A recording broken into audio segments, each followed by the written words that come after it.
What is up, YouTube? It is I, Clutch Marles, and I'm back. And here we got the van from Michigan and Richmond, Indiana, and a little bitty pussy. But I want to show you guys what I found working on this van. There you have it.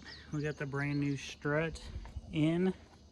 Now, I thought the lines that are down there hanging where I looped the transmission was where I was leaking, but turned out, let me set this up in here. Where did she go?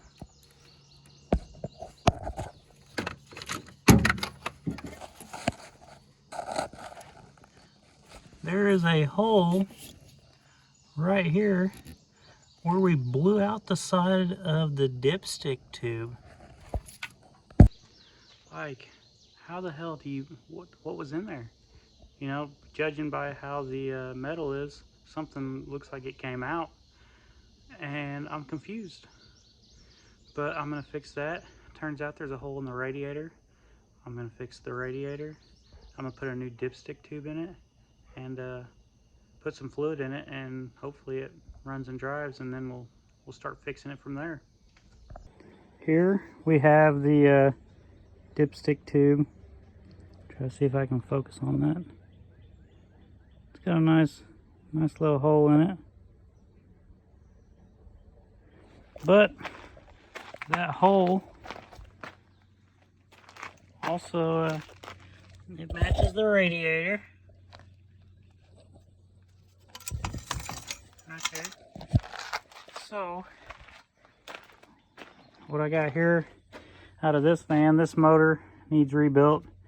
So hooked it on here, went over the bumper, ran it to the dash bar so it rocked the engine out enough that I could unbolt this and just pull this one out, check it for holes. I don't see any. Starting to realize having all that shit off the engine makes this for an easy install. Now I gotta crawl underneath the van, stick my hand up in there, feel for the hole, drop the transmission tube into it, and then try to line up the little bolt hole and get that bolt in there. Okay, so I got the new tube in, and it's got all this play in it. Well, went to the old transmission, was looking. There's supposed to be this rubber grommet down in there. I did not feel one in this transmission. I don't know if I pulled it out or if it got sucked into the transmission. Hopefully it fell out and it's somewhere down in all this mess, but I'm gonna stick this one in and see if that fixes things. Now it's hard to see for you guys, but just know you're seeing the same thing I am. I cannot see the bolt holes or anything. It's more of a, you know, just feeling for the hole and lining it up and then getting it started. And then getting your ratchet and hope she ain't cross-threaded.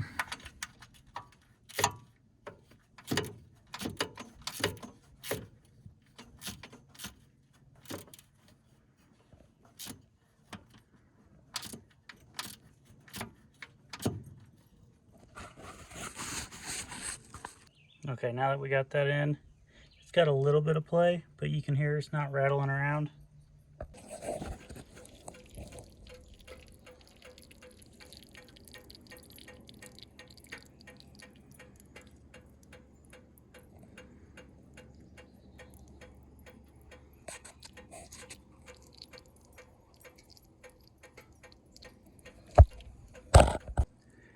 I don't know if that's the new one or the old one, but there's the rubber grommet.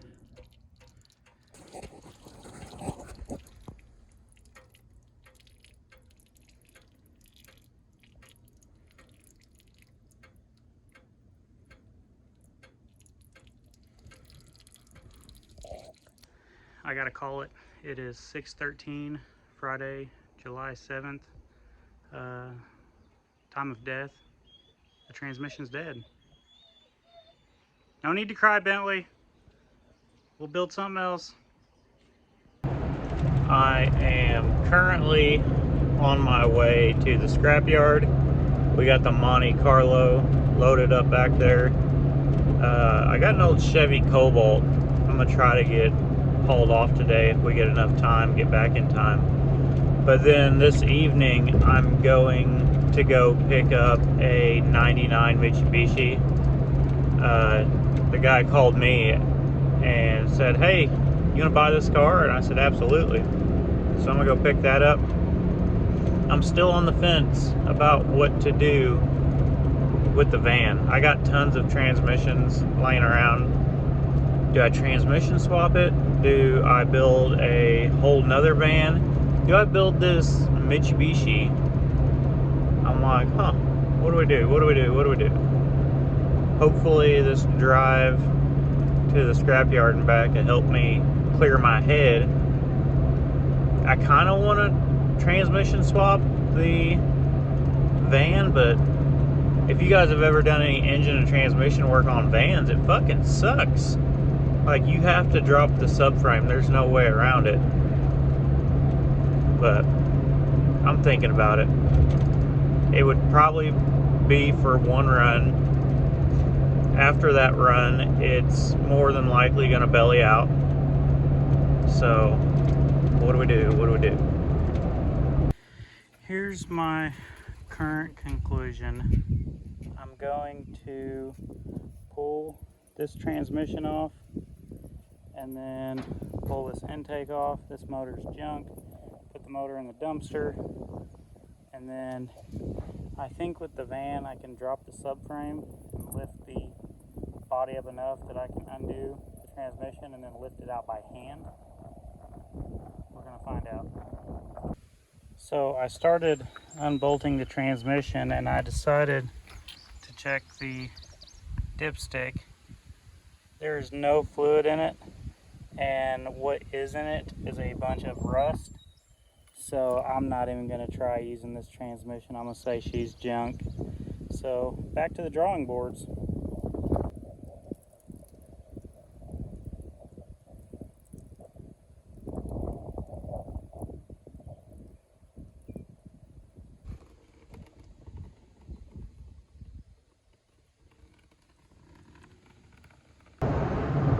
What is up, YouTube? It's I, Clutch Marles, and I'm back. So this weekend we tried to fix our Michigan-Richmond minivan, and I thought I had the problem figured out. I thought I just cut a trans line, and then, you know, I thought my problem might have been the transmission dipstick tube, found a hole in it. So I replaced all that, put it back together, filled it all up with brand new transmission fluid, and drove it about 15-20 feet before I had lost all the fluid. Turns out all the seals are burnt up. So went to the scrapyard, came back, and I thought, you know what, I'm gonna transmission swap this thing. It's majority built. Let's just swap transmissions and go with it. I pulled me a transmission out from the back 40 and didn't know anything about it. We got it on trade, but ended up looking into it. It was full of rust, didn't use it. So I'm on my way. I couldn't get the Mitsubishi last night. I'm on my way to get it today. Here you have it, folks. A 1999 Mitsubishi Galant. We could not get it to start at his place. It would fire up, run for a few seconds, and then die. Brought it home. I put my battery in here sideways, and then vice gripped the battery cables on, fired it up, did a couple donuts, but paid $300 for this car. It is complete with the cat, kind of half stripped out. And you know, something to pay attention when you're buying cars and gonna derby them and all that. I like the driver's seat is missing at least 2 bolts to start with. And you guys will all remember last year at Blizzard Bash, you know, one guy got flipped upside down, his seat came out. You know, that might have been a different story, but that's not going to happen to the clutch because I noticed these things. But got a sunroof, 300 bucks, still has the cat. We're going to budget build this. I'm going to walk you guys through every dollar that I spend, and we'll see what we end up with. So in 2 days they are having a scrapper car race, so I'm going to show up to that, I believe, and try to win some money racing before we completely trash this thing Saturday. Y'all want to see me race this? You want to see me derby it? Hit like, hit subscribe, tell your friends, follow me on Facebook, Instagram, TikTok, Spotify, Crashing Into History podcast. Here we go. What is up, YouTube? It is I, Clutch Marles. We got this 99 Mitsubishi, and we're gonna do a budget build. Paid 300 bucks for it, runs and drives, but it gets better. So at one time, the wires for the fuel pump, the relay or something went out. So the previous owner hot wired it and ran it up to this dip switch, which is broke in the on position. This was how you pop the trunk. We got wires hanging out all over the place. We got wires all back in there. This controls the air conditioning, the blower, the vents. The fan is on high, and you just control where you want it blowing at. No armrest. And as I just popped the trunk, the spoiler fell off. But there you have it. Our first purchase was the car, 300 bucks. We'll see what this gets up to.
So my boy Caleb had old TRX Derby wheels. He done it again. We have some 16-inch recaps.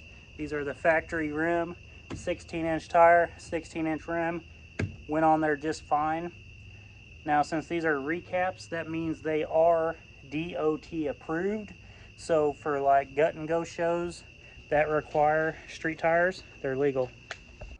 Okay, I know I started out saying that this was going to be a budget build and I was going to race it in the Enduro. Well, I put a cage in it just so I could race Enduro, and got to thinking, I'm like, man, if I blow the engine or transmission up racing it, I'm not going to get to derby it, and I'm more wanting unified points. And as far as the tires go, I don't know if this car is going to be a good one or a bad one, but I know it runs and drives, and I want to be able to move to get the fuck out of people's way when they try to hit me. I know they are having a prettiest car contest, so we got old TRX derby wheels on the hood, and we got the reverse king down the side. So pretty car contest. These factory speakers sound like shit when you crank the radio up all the way, so I'm gonna go strip the speakers out of a '03 Crown Vic, and I'm gonna put them into a derby car. It's weird that my to-do list is adding speakers to the car, but the music makes a difference. I know I said it earlier in this video, I've pretty much just taken all the videos I filmed over the past 5-6 days and this past weekend, threw it all together. Y'all want to see me crash this? Hit like, hit subscribe, tell your friends, because we're gonna do it again. I'm Clutch Marles, the reverse king, and we're gonna go back straight to first place. Here we go.